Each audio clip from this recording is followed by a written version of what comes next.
সত্ত্বেও আপনি এটা নিষিদ্ধ জিনিস আপনি নিয়ে আসছেন, সেল করতেছেন এবং 17টা প্রোডাক্টের আমি আপনার গড়ে প্রায় 12-13টা পাইছি। তো এটা আপনার জন্য একটা বড় অপরাধ।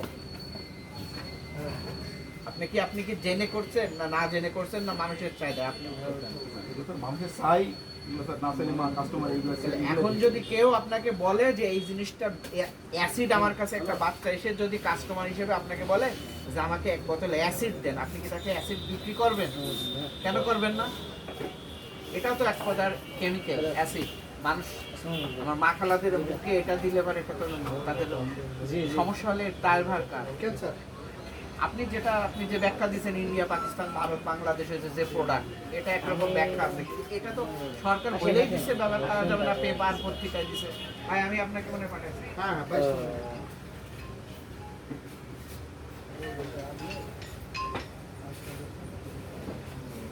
ওনারা তো সচেতন, ওনারা তো বিদ্যুতের পুরো